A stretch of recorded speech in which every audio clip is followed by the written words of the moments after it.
இன்னொன்று டீட்டெயிலாக, அதாவது இப்போ நம்ம ஒரு ஹதீஸ் பார்த்தோம்ல, ஒரு வேலை வந்தது, இவங்க செஞ்சாங்க, செய்யலை, கம்ப்ளீட் பண்ணலன்ட்டு, அந்த ஹதீஸ் அப்படியே வருது.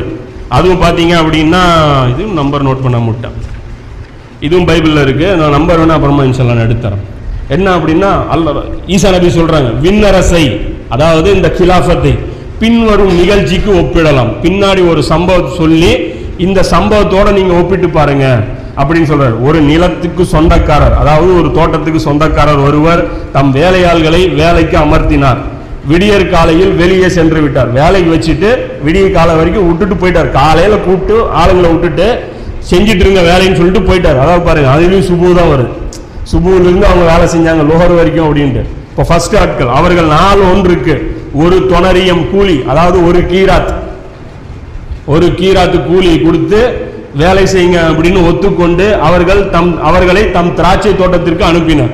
திராட்சை தோட்டத்துக்கு அனுப்பி என்ன சொல்றாங்க, ஒரு கீராத்து வேலை செய்யுங்க அப்படிங்கிறார்.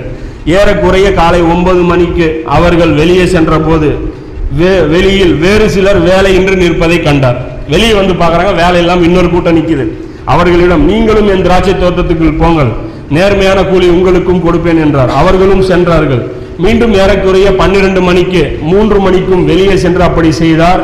ஏறக்குறைய 5 மணிக்கும் வெளியே சென்று சிலர் நிற்பதை கண்டார். கடைசியா நிக்கிறது நாம அசர் நேரத்துல வெளியே வர பாக்குறாங்க. 5 மணிக்கு நாம நின்றுட்டு இருக்கிறோம். அந்த வேலைக்கு அவர் என்ன பண்றாரு, நீங்களும் போய் வேலை செய்யுங்க அப்படின்னு சொல்லி அனுப்புறாரு. அனுப்புனதுக்கு அப்புறம் அவர் முடிச்சதுக்கு அப்புறம் எங்களை எவரும் வேலைக்கு அமர்த்தவில்லை என்றார்கள். அதற்கு அவர் அவர்களிடம், நீங்களும் என் திராட்சை தோட்டத்துக்கு போங்க. வெளியே நம்ம முகமதுடைய சமுதாயம் நிற்குது, அவங்கள பார்த்து கேட்கறாரு, எங்களுக்கு எந்த வேலையும் கொடுக்கப்படல இது வரைக்கும். அதுவும் அல்லாஹ் சொல்றான்ல, இது வரைக்கும் நபியே வராத ஒரு காலகட்டத்தினர், அதுக்காக நான் உங்களுக்கு கொடுக்குறேன் சொல்றேன்ல, வேலையே கொடுக்கல, 5000 வருஷமா இவங்களுக்கு ஜாபே கொடுக்கப்படல.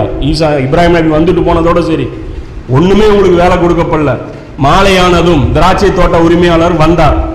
வந்து மேற்பார்வையாளர்களிடம் வேலையாட்களை அழைத்து, கடைசியில் வந்தவர் தொடங்கி முதலில் வந்தவர் வரை அவர்களுக்குரிய கூலி கொடும் என்றார். எனவே 5 மணி அளவில் வந்தவர்கள் 1 தொனாயிரம் வீதம் பெற்றுக்கொண்டனர்.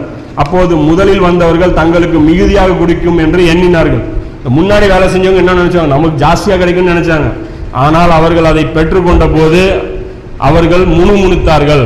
ஓனரை பார்த்து முணுமுணுக்கிறாங்க, என்ன நீ எல்லாம் இவங்களுக்கு கடைசியா வந்தவங்களுக்கு கொஞ்சமா வேலை செஞ்சவங்களுக்கு நிறைய கூலி கொடுத்துட்டேன்னு. ஹதீஸ்லயே அப்படியே தான் வருது, கொஞ்சமா வேலை செஞ்சவங்களுக்கு நிறைய கூலி கொடுத்துட்டேன்னு. அப்ப அவர் கேட்கிறார், உமக்குரியதை பெற்றுக்கொண்டு போய்விடும், உனக்கு சொன்னது கொடுத்தது நீ வாங்கிட்டு கிளம்பு, உன்கிட்ட இவ்வளவுதான் நான் பேசினேன். அங்கேயும் அல்ல அதே பேசுறான்.